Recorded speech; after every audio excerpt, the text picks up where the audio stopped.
महाराष्ट्र के विजयनगर में संस्कारधानी में देवउठनी 11 में जिले के प्रभारी मंत्री और नर्मदा पुत्र कमल पटेल जी हैं और कमल पटेल जी को हम ये संदेश के साथ हम देना चाहते हैं कि मां नर्मदा के पथ पर पूरा जो है एक सत्याग्रह प्रारंभ हुआ है और हम 1 माह से अन्न का परित्याग किए हुए हैं। 1 माह से अन्न का परित्याग सिर्फ इस कारण से किए हुए हैं कि लगातार जो है मां नर्मदा के तटीय क्षेत्रों में जो है अवैध निर्माण कंस्ट्रक्शन, जिसके कारण हरित क्षेत्र खत्म होता जा रहा है, जल संग्रहण क्षेत्र खत्म हो रहा है। माननीय उच्च न्यायालय के आदेश है अमरकंटक से लेके कि कोई भी तट से 300 मीटर तक किसी प्रकार का कोई निर्माण नहीं कर सकता है, किसी प्रकार का कोई अतिक्रमण नहीं कर सकता है।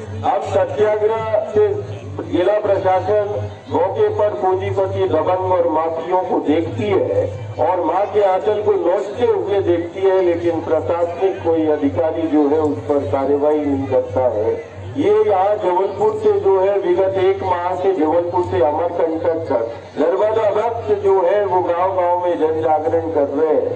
आज चाहे वो नर्मदा के तट पर आप सब नर्मदा पुत्र है, सब नर्मदा पुत्र है।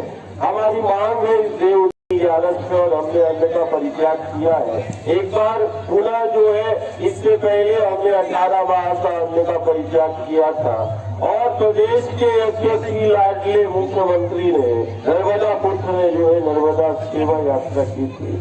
हम सब जो है मां नर्मदा पर आश्रित है। हमारी सिर्फ प्रार्थना है कि मां नर्मदा को राज्य सरकार जीवन इकाई का दर्जा दे। यदि एक व्यक्ति को मारने से जो है अपराध कायम होता है और एक व्यक्ति को मारने से यदि उसको आजीवन कारावास होती है, लाखों करोड़ों जिंदगियों को जो जीवन देने वाली है, वो चंद मुट्ठी भर दबंग पूंजीपति और माफिया दिन रात जो है नर्मदा के पथों पर आप ये देखेंगे अमरकंटक से लेके डिंडोरी तक 100 किलोमीटर तक ये रक्षा नर्मदा गुप्त हो रही है। नर्मदा गुप्त हो रही है। आज ठंड में यदि हम जाके देखें तो वहाँ माँ की जलधारा खंडित हो रही है।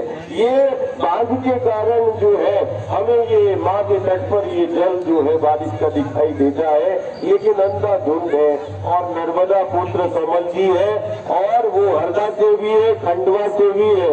हम वो खंडवा के धूलों में ही जो है हम बैठते हैं और हमने बहुत सुना है कि नहीं कमल पटेल जी नर्मदा पुत्र है। हमारे राघव दास जी भी आ गए हैं उस सत्याग्रह में और राघव दास जी जो है आज सब यहाँ पर दिन भर से सत्याग्रह में ये सब नर्मदा पुत्र यहाँ पर एकत्रित हुए थे और हमारी सिर्फ मांग है कि संविधान उच्च न्यायालय के जो आदेश है उस आदेशों का जो है वो प्रशासन शासन जो है वो सीमांकन करे, हरित क्षेत्र को संरक्षित करे, नर्मदा को जीवन इकाई का दर्जा दे और जो गंदे नाले मिल रहे हैं वो गंदे नाले आज भी जो है वो रसायन विषैला रसायन मिल रहा है।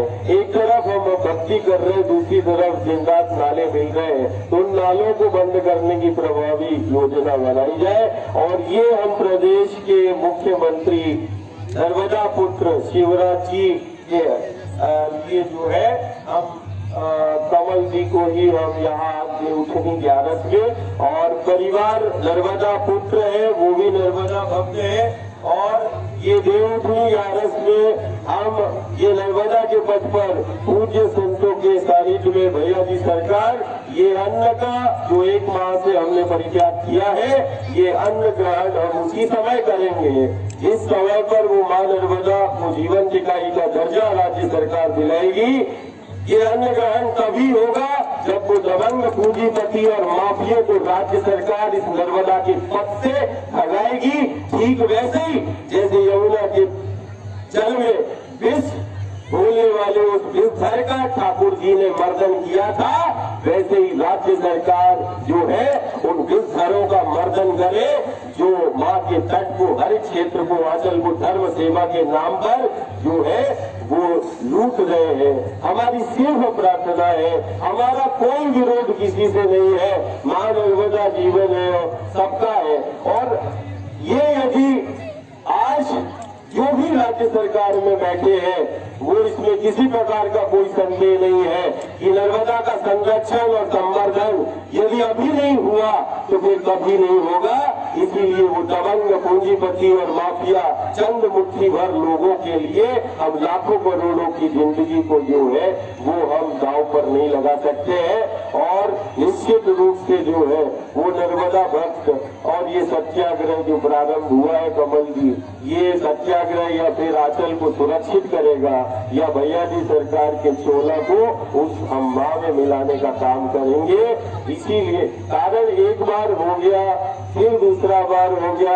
आपके घर और परिवार और गांव और नगर में ही हमारे जैसे पागल रहते हैं और पिछले बार या आज बार हमें किसी प्रकार का कुछ नहीं, बहुत सारी जो है जवाबदार जिम्मेदार भ्रम की स्थिति फैलाते हैं। लेकिन वास्तविक में ये नर्मदा भक्त महाराज जी सारे संत उपस्थित है।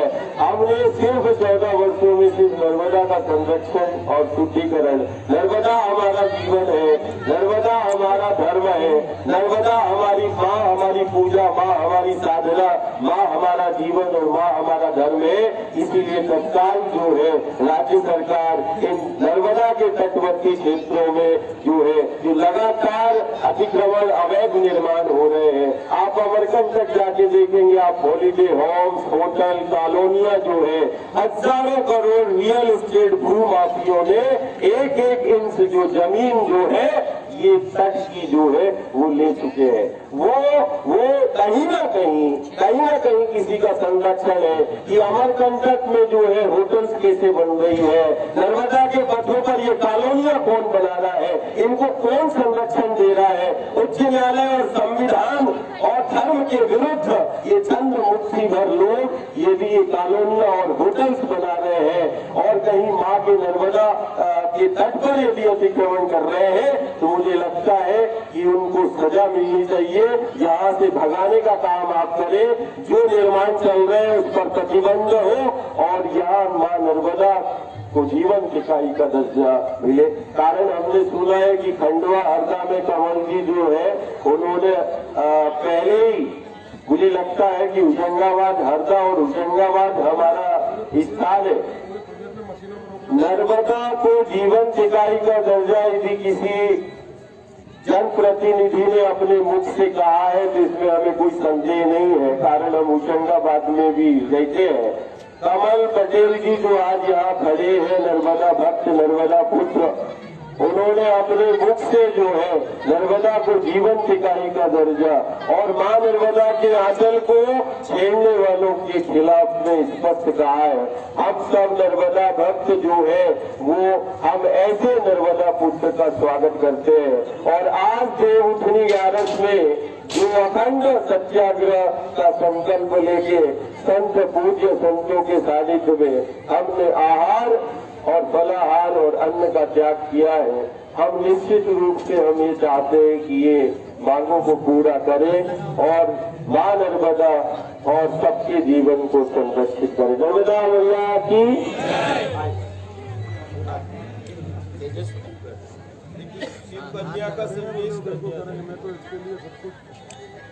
कमल जी, नर्मदा जी को लेकर अभी आपने कहा भाजपा की सरकार जो है नर्मदा प्रेमी सरकार है, नर्मदा की संरक्षण की बात कर रही है, अभी आपने भी करी, लेकिन एक संत पिछले 1 महीने से अन्न त्यागे हुए हैं अपनी 7 सूत्री मांगों को लेकर के कि नर्मदा का संरक्षण। उनसे मिला हूँ और उनकी मांगे जो है वो जायज़ है और हमारी सरकार उसको प्राथमिकता के आधार पर कर रही है।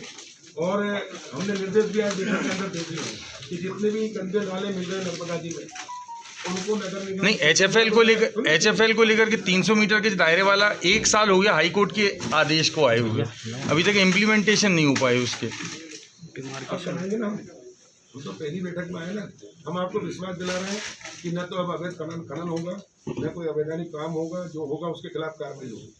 और इसमें भी हम पूरा सर्वे करा के, वीडियोग्राफी करा के, ड्रोन कैमरे से पूरा करा के जहाँ जहाँ अतिक्रमण है, क्या क्या है, गंदे नाले मिल रहे हैं, उसको रोकथाम करने का प्रयास करें। कब से काम शुरू हो जाएंगे? आज से शुरू कर दिया हमने। प्रयास करने के नाले जो मिल रहे हैं, वैसे हमारी पूरी नर्मदा जो है गंदी हो ही रही है, तो निर्देश दीजिए ना। 10 साल से चला रहे हैं, जनप्रतिनिधि बोल जरूर है लेकिन उस पर इम्प्लीमेंटेशन नहीं हो पा रहा। मैंने हम कराएंगे, अगली बैठक में क्रियान्वयन कराएंगे बिल्कुल। पिछले 15 साल से सरकार है, देखो जो पिछला हो गया उसको जाने दो, आगे की बात करो। अगली बैठक में आपसे इस मुद्दे पे चर्चा होगी, फिर से कुछ प्रोग्रेस कार्ड दिखेगा। बिल्कुल हो गया, हम शुरू करेंगे प्राथमिक। देखिए हम पूरा सर्वे करेंगे, फिर हमारे पास जो बजट होगा सरकार का उसके अनुसार कितना पैसा कहाँ से हो सकता, और बाकी जनसहयोग से CRF के एक सवाल था, वो तो आप करेंगी। एक सवाल था कि अभी जो वर्तमान में खरीदी चल रही है